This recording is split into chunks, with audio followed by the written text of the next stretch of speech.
Optimiser, sécuriser et diversifier son cash et tes revenus, c'est le sujet de cette vidéo dans laquelle on va parler de Stripe, des banques, mais sous un angle différent puisqu'on va, au lieu de s'intéresser à la géodiversification personnelle, on va s'intéresser à la géodiversification de ta société pour gérer les excédents de trésorerie de ta société et sécuriser en même temps les processeurs de paiement. Avant de commencer les rappels habituels, si tu n'es pas encore abonné, pense à t'abonner et à activer la cloche des notifications pour être alerté lorsque nous sortons un nouveau contenu. Tu peux nous rejoindre sur Telegram où nous sommes plus de 3700 pour du contenu exclusif et échanger, ou rejoindre notre Discord, c'est entièrement offert et tu pourras poser tes questions, échanger avec la communauté et avoir encore plus de valeur. Vidéo qui tombe à pic puisque ce matin, au moment où j'enregistre cette vidéo, qui est le jour même où elle sera publiée, je reçois un mail de Wise. J'en avais parlé dans une précédente vidéo que je te recommanderai à la fin de cette vidéo. Your Wise account has been closed. Hello Hugo. Donc, on va parler géodiversification, sécurisation pour éviter que ce genre de mail, tu vois, j'ai reçu ce mail, je ne suis pas du tout inquiet. Pourquoi ? Parce que je ne l'utilisais pas du tout. En guise d'introduction, il faut avoir conscience que dans ton business, le pilier bancaire et encaissement, mais je rejoins les deux, Stripe et PayPal et tes banques, c'est les mêmes stratégies, il est primordial. Car un business sans capacité d'encaissement, sans compte bancaire, est un business aussi utile qu'une voiture sans moteur. Tu ne vas pas aller bien loin. Également, optimiser l'encaissement est un outil relativement efficace. Je pense notamment aux personnes à Dubaï qui se prennent des 5% de frais de paiement lorsque tu fais 2 millions d'euros de chiffre d'affaires et pas de bénéfices. Tu te tapes 100 000 euros de frais Stripe. C'est limite un impôt indirect.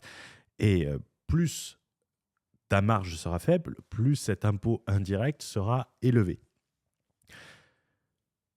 Et ça, c'est très important puisqu'on peut optimiser les encaissements de sociétés non européennes en ayant une technique bancaire et une stratégie bancaire en te situant dans le même continent que celui de tes clients. Concrètement, un exemple, tu as une société à Dubaï, l'exemple que j'ai pris, la majorité de tes clients sont en Europe, tu as intérêt d'avoir recours à une stratégie européenne pour pouvoir encaisser tes clients et c'est très simple et en plus, ça te fera gagner beaucoup d'argent. Nous allons diviser cette vidéo en plusieurs parties. Tu retrouveras les marqueurs temporels sous la vidéo. On va parler du problème vicieux provoqué par les fintechs et de la mauvaise habitude. C'est très important de la comprendre. On parlera ensuite de comment sécuriser ces processeurs de paiement, que ce soit Stripe, PayPal, mais également valable à d'autres, et cette stratégie, comment elle peut se dupliquer aux banques, et comment cette sécurisation va te permettre une diversification bancaire et optimiser ton poste d'encaissement en te permettant d'avoir de nombreux avantages. Commençons par le commencement, commençons par l'aspect vicieux des fintechs. Alors, pourquoi je veux commencer par ça ? Parce que tout simplement, la plupart des entrepreneurs s'étant lancés récemment sont des habitués des fintechs et ont pris la mauvaise habitude des fintechs.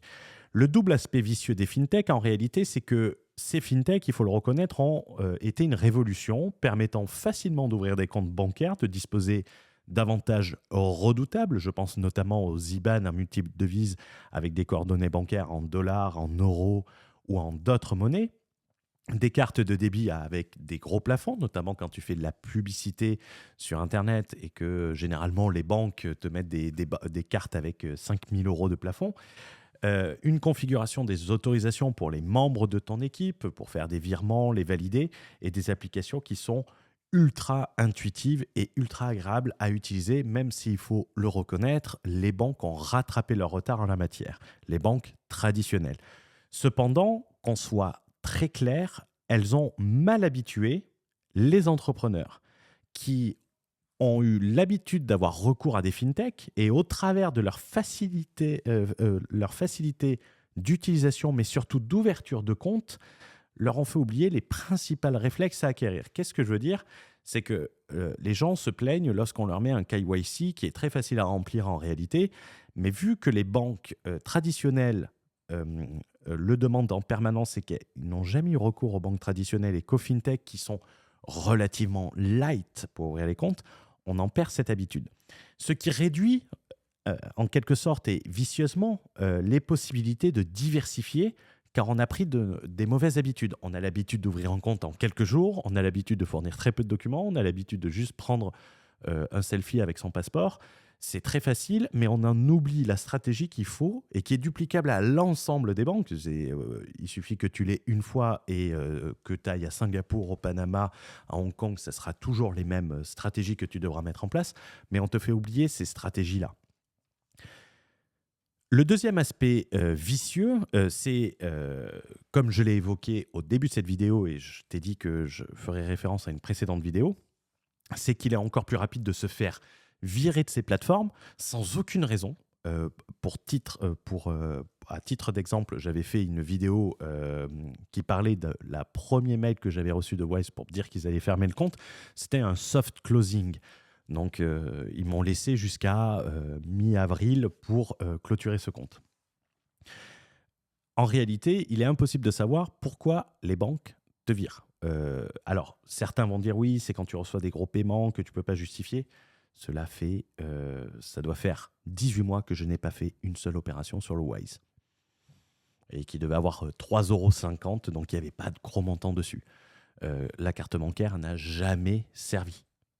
Donc, il est impossible de voir, ça doit être des algorithmes, des warnings, et dès que tu as un warning qui s'allume et on ne sait pas d'où il vient, ça se traduit par une clôture de compte.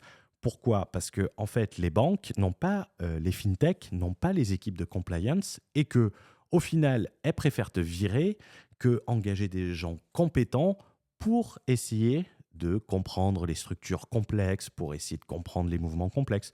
Trop complexe, tu n'es pas en micro-entreprise, tu ne reçois pas du client à côté de chez toi, mais on te vire.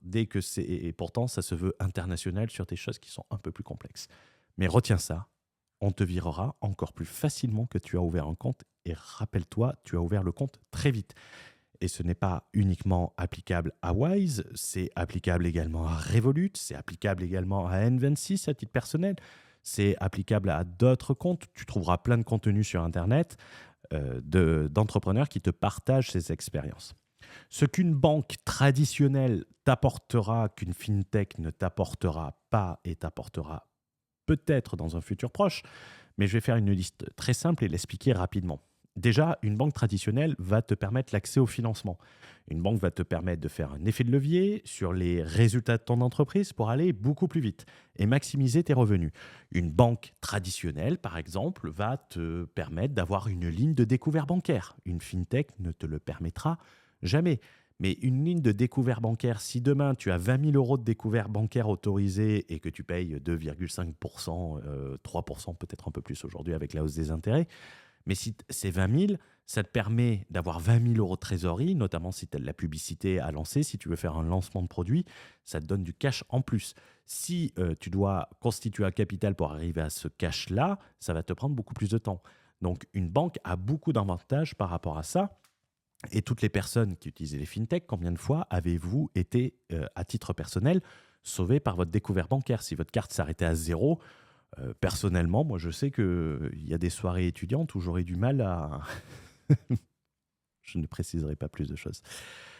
Tu vas avoir également accès à des produits bancaires. Assurance, placement à terme, on ne parle pas d'un livret A, mais d'ouvrir un compte bancaire pour ta société dans un autre pays qui va te permettre d'avoir des placements qui vont être plus intéressants. Par exemple, des revenus, des comptes à terme qui vont être beaucoup plus rémunérés, qui vont être rémunérés dans une devise étrangère et pas forcément en euros pour t'exposer à une devise étrangère. Et tout ça au nom de ta société, ce qui t'évite de sortir l'argent de ta société, d'être fiscalisé ou non selon là où tu te trouves. Mais ça va te permettre de capitaliser au nom de ta société. Et rappelle-toi, les riches capitalisent sur les sociétés, les pauvres se versent tout à titre personnel. Également, une plus grande stabilité, puisque c'est impossible de te faire virer du jour au lendemain, impossible d'utiliser ta carte, ça n'arrivera pas avec une banque traditionnelle. Pour avoir fait l'expérience de certaines banques traditionnelles qui fermaient des comptes et de manière agressive, ben on te disait, ben écoutez, vous pouvez utiliser votre carte et faire des virements jusqu'à ce que le solde de votre compte soit vide. Donc on te disait qu'on clôturait le compte, mais ça pouvait durer 6-7 mois et continuer d'utiliser ton compte. On ne te disait pas, votre compte il est fermé, la carte elle ne marche plus, terminez bonsoir. Donc, ça te donne plus de sécurité. Ils auront des délais à respecter. Je l'avais déjà expliqué dans une vidéo il y a très longtemps, il y a peut-être 3 ans sur la chaîne. N'hésite pas à regarder le contenu, tu trouveras beaucoup de contenu à forte valeur ajoutée. Donc, ces éléments sont primordiaux et c'est pour ça que tu dois avoir absolument accès à des banques physiques et diversifier tes banques physiques pour avoir le maximum d'avantages. À travers la stratégie que tu vas mettre pour cette géodiversification, on va parler un peu des processeurs de paiement et la sécurisation de tes processeurs de paiement, mais également la diversification de tes processeurs de paiement, puisque tout le monde sur Internet utilise quasiment Stripe ou PayPal, et d'autres processeurs, mais moins développés. Je peux penser à Molly, je peux penser à GoCardless. Euh, il faut savoir qu'aujourd'hui, les processeurs de paiement sont soumis à des réglementations de plus en plus élevées, notamment Stripe, qui avant vous ouvrez un compte n'importe comment, c'était très dur de se faire virer, mais si vous faisiez virer, vous rouvrez un compte. Aujourd'hui, c'est un peu plus difficile. Et aujourd'hui, les processeurs de paiement ont une compliance renforcée, notamment sur les fonds, sur les encaissements, sur la localisation des fonds. Pour preuve également, en Europe, depuis le 1er janvier 2024, les processeurs de paiement doivent reporter les transactions taxables à la TVA à l'ensemble des autorités fiscales. Donc, si tu as ta société à Hong Kong et que tu fais péter la TVA, le fisc du pays en question le saura au travers de Stripe ou de PayPal. Et sans Stripe et PayPal, les choix sont limités, mais rassure-toi, ce n'est pas que Stripe et PayPal qui sont soumis au CESOP, c'est tous les processeurs de paiement européens comme non européens. Il va falloir mettre également des stratégies pour cette sécurisation, et on verra à quoi cela peut servir ensuite, puisque en réalité, tu mets une stratégie en place qui va te servir à tout, à la fois à tes processeurs de paiement, mais au développement et à la géodiversification de tes comptes bancaires. Et le petit problème des processeurs de paiement, c'est un peu comme les fintechs, c'est qu'ils ils n'exigent pas les informations, ils n'exigent pas ces contrôles que tu dois mettre en place dès le départ, dès la création du compte. Mais si lors du premier contrôle, généralement qui dépend des flux que tu vas avoir sur ton compte Stripe, si tu ne peux pas fournir ces éléments parce qu'on ne te les a pas demandés en amont, mais tu te retrouves à te faire bloquer. Alors que si tu avais tout sécurisé dès le départ, tu n'aurais aucun souci. Je n'ai jamais eu un problème sur Stripe. En plus de 4 ans et en ayant encaissé des centaines de milliers d'euros. Donc, jamais eu le moindre problème, la moindre retenue de fonds, que ce soit Stripe ou PayPal. Et même, par exemple, avec PayPal, j'ai eu 2 ou 3 chargebacks de mémoire, peut-être 4. À chaque fois, je les ai gagnés. Donc, c'est important de le préciser.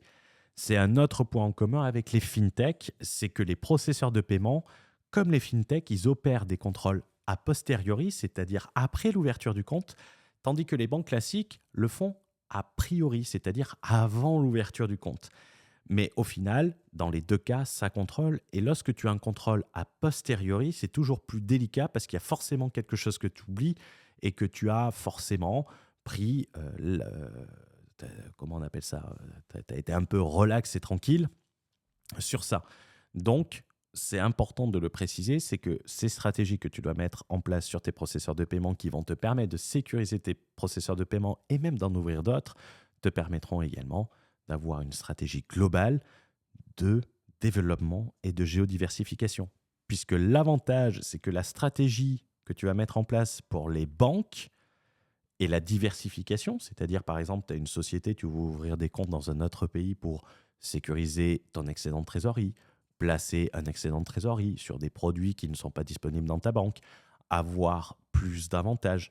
Ça va te permettre, cette stratégie, également de sécuriser tes processeurs de paiement. Ce que je veux dire par là, c'est que avec la stratégie que tu vas développer pour créer une diversification bancaire, c'est-à-dire multiplier les ouvertures de comptes et géodiversifier tes comptes, et on va voir des exemples concrets ensuite au niveau de ta société, ça va te permettre également de sécuriser tes processeurs de paiement d'un autre côté et d'ouvrir d'autres avantages qu'on verra juste après. Quand je parle de géodiversification bancaire de ta société, c'est un peu différent de la géodiversification à titre personnel, c'est-à-dire avoir sur ta société plusieurs comptes dans plusieurs pays. C'est entièrement légal, on tient à le préciser. Par contre, si tu as un compte où tu encaisses tes clients directs et que tu ne le déclares pas dans ta comptabilité, dans ce cas-là, ça devient illégal comme un compte que tu as à titre personnel, que tu te sers pour ne pas déclarer des revenus. Cette géodiversification bancaire de ta société, quel est son intérêt? En réalité, il y a une multitude d'intérêts et on va essayer de se concentrer ici sur deux cas, deux possibilités qui sont en quelque sorte opposés. C'est deux exemples opposés, deux situations opposées qui vont avoir tous deux besoin d'une géodiversification, mais à un niveau différent. On va prendre un Européen qui pourra choisir de diversifier, de sécuriser les revenus de son entreprise dans une banque hors Union européenne. Beaucoup de gens disent oui, on ne veut pas laisser en Europe. Rien ne t'empêche d'avoir sur une société européenne un compte bancaire hors Union européenne. Et c'est beaucoup plus facile d'ouvrir un compte bancaire hors Union européenne pour une société européenne qu'ouvrir un compte bancaire en Europe pour une société non européenne. Ça va te permettre de bénéficier également d'avantages exclusifs et on va prendre un non-européen qui gagnera beaucoup d'argent en pouvant encaisser ses clients depuis l'Europe sans forcément être en Europe, le meilleur des deux mondes, et bénéficier de certains avantages qui sont notamment indisponibles à Dubaï. Tu l'auras compris, ce deuxième exemple, on se situe sur un résident dubaïote qui a sa clientèle en Europe. La situation 1, rappelle-toi, c'est l'Européen qui a sa société en Europe qui veut diversifier, sécuriser les revenus de son entreprise et les placer hors Union européenne. Imagine, tu as ta société en Europe, tu souhaites diversifier et placer cet excédent de trésorerie au niveau de ton entreprise. Tu as deux choix, soit te le verser et le placer à titre personnel en dehors de l'Union européenne, ou tu peux directement placer les revenus de ton entreprise sur un compte hors Union européenne. Tu vas avoir une société, on va prendre un exemple, société AH1, puisque nous sommes en train de le faire actuellement pour le compte d'un client, qui va avoir sa banque de l'Union européenne généralement dans la même juridiction, qui va lui permettre notamment d'encaisser ses clients européens, bénéficier des facilités de paiement et de prélèvement, que ce soit le SEPA, que ce soit Stripe, l'accès à Stripe. Mais cette personne va avoir accès à des produits financiers, veut mettre en place une géodiversification et bénéficier en plus de la fiscalité intérêt composé de la société AH1. Il va décider d'ouvrir au nom de la société établie dans AH1 un compte bancaire au nom de la société dans une banque offshore. La société va ouvrir donc un compte auprès d'une banque étrangère hors Union européenne dans ce cas-là, qui va permettre notamment d'avoir accès à une sécurisation de sa trésorerie dans des banques avec des monnaies différentes, avec des produits différents, avec des garanties différentes, d'avoir accès à des placements plus intéressants, notamment des comptes à terme, des produits spécifiques non disponibles en Europe. Donc, il aura sa société en Europe, mais avec un compte bancaire hors Union européenne où il pourra sécuriser. Si demain il y a un problème, mais ça sera difficile pour aller chercher ce compte. C'est un peu comme un Français qui a que des comptes à l'étranger. Si demain tu as une saisie sur compte, ça va être difficile, d'aller lui saisir le compte. Par contre, ça sera difficile également d'encaisser tout. Donc, c'est l'idéal est de mixer les deux. Et si demain, il veut transférer de l'argent sur ce compte pour le placer et le sécuriser, il a un simple transfert à faire. Le compte sera au nom de la société. Ça sera un transfert de compte en compte. Il n'y aura pas de justificatif à fournir puisque ça reste au nom de la société. Il pourra placer son excédent de trésorerie sans avoir à se verser et déclencher l'impôt à titre personnel. Imagine si tu as 20% d'impôt, que tu veux placer 100 000, tu vas t'envoyer 100 000, tu vas payer 20% d'impôt, donc il va te rester 80 000 et toi, tu pourras placer que 80 000. Là, dans cet exemple, il peut placer directement 100 000 et donc ça lui fait un effet de levier de 20 000 sur son placement et surtout, il va bénéficier d'une fiscalité beaucoup plus intéressante lorsqu'il le place à titre professionnel. Au lieu de le placer à titre personnel, il le place directement au nom de sa société. Dans le cas du non-européen, du Dubaïote, qui allait flexer à Dubaï, pour cet exemple, nous allons prendre un entrepreneur à Dubaï, mais ça pourrait être également un entrepreneur en Indonésie, ça pourrait être un entrepreneur au Maroc, et nous allons coupler plusieurs stratégies, qu'elles soient bancaires ou juridiques et stratégiques, que nous développons dans le Borderless Entrepreneur, pour optimiser au mieux la situation. Tu vas avoir la société à Dubaï, généralement, qui va avoir un compte aux Émirats Arabes Unis ou une fintech en Union européenne. Les fintechs en Union européenne, c'est des fintechs excessivement limités. Je pense notamment à Payoneer, qui va te donner certes un IBAN européen, mais tu ne vas rien pouvoir faire avec ça. Mais tu vas pouvoir lier Hotmart à ce compte fintech et le rapatrier sur ta société. Par contre, sur Stripe, tu l'encaisseras sur ton compte des Émirats Arabes Unis avec le taux de conversion. Lorsque tu vas vouloir verser ta clientèle en Europe, tu vas payer des frais énormes. Hotmart, selon si tu fais beaucoup d'argent, tu vas avoir 6,5% de frais. Stripe, tu vas avoir 5%. Euh, En Europe, tu aurais 4 fois moins, 3 à 4 fois moins. Donc, sur des gros chiffres, ça représente un impôt, ça représente une charge. Cet argent que tu files et que tu filerais pas, ben, ça te en ferait en plus. Ce que pourrait faire l'entrepreneur Dubaïote stratégique, ça serait de créer ce qu'on appelle une SCSV. Ça va permettre de créer l'historique et avoir accès à des leviers à terme en choisissant bien la juridiction, en choisissant bien les éléments. Cet SV va avoir un compte bancaire en Europe, va être enregistré en Europe, va avoir un numéro en Europe, va avoir un numéro de TVA en Europe. Donc, pas besoin de payer Hotmart pour le faire. Et tu pourras lier également Stripe et ça va te permettre d'encaisser ces clients européens qui pourront te payer par virement sur une vraie banque. Ça te permettra d'avoir accès au processeur de paiement européen et d'optimiser l'encaissement et de diviser par 3 ton poste de commission de paiement qui peuvent représenter des centaines de milliers d'euros selon ton chiffre d'affaires. Donc, un peu de stratégie, de géodiversification. Là, on passe avec une stratégie complémentaire puisqu'on n'est pas simplement dans la géodiversification, on est dans la géodiversification, mais également dans l'optimisation opérationnelle. Si demain, tu veux sécuriser ton argent, rien ne t'empêche de rapatrier les fonds sur le compte de ta société à Dubaï, sur les banques qui sont très solides à Dubaï. Enfin, je le pense. Normal, elles sont solides, elles ne prêtent pas d'argent. Donc, une banque qui ne prête pas d'argent, c'est une banque intéressante. Mais par contre, elle est moins intéressante dans ton processus de capitalisation. Si demain, tu as 100 millions, oui, c'est intéressant. Mais par contre, si tu veux arriver à 100 millions, ce n'est pas ce genre de banque qui va t'aider. Donc, tu as le meilleur des deux mondes. Quelle stratégie mettre en place concrètement ? En réalité, que ce soit pour tes processeurs de paiement, que ce soit pour la géodiversification bancaire, en réalité, c'est la même. La stratégie que tu vas mettre en place va te permettre de diversifier au niveau professionnel, mais également multiplier tes possibilités pour développer, optimiser ton business, notamment si tu as des clients dans des continents qui sont différents. Ces stratégies seront duplicables sur tes processeurs de paiement. Ces stratégies bancaires te permettront de diversifier tes processeurs de paiement, notamment en ayant ton payout le jour même sur ton compte bancaire. Ce qui peut, pour certains qui ont des grosses campagnes promotionnelles, avoir un certain avantage, mais surtout en payant moins que Stripe. Les gens vont se dire « Ouais, mais tu dis pas grand-chose ». Pour te donner un ordre d'idée, c'est 3 heures à expliquer la stratégie. La stratégie du code vitrine sur le Borderless Entrepreneur, tu auras le lien en haut à droite. C'est 14 minutes. Bancariser un exemple de société, c'est plus d'1 heure. Donc, en gros, tu as 4 heures de contenu sur les stratégies bancaires à développer, à mettre en place. Donc, c'est difficile de le réduire en 20 minutes. Si j'avais pu le faire en 20 minutes, je l'aurais fait. Mais pour ceux qui veulent aller plus loin, vous avez le lien du Borderless Entrepreneur en haut à droite, un programme d'expertise également dans la description. Donc, l'avantage, c'est qu'il suffit de le mettre en place une seule fois pour éviter les mauvaises surprises, pour optimiser ton business, sécuriser tes encaissements et te focaliser sur la création de ton capital.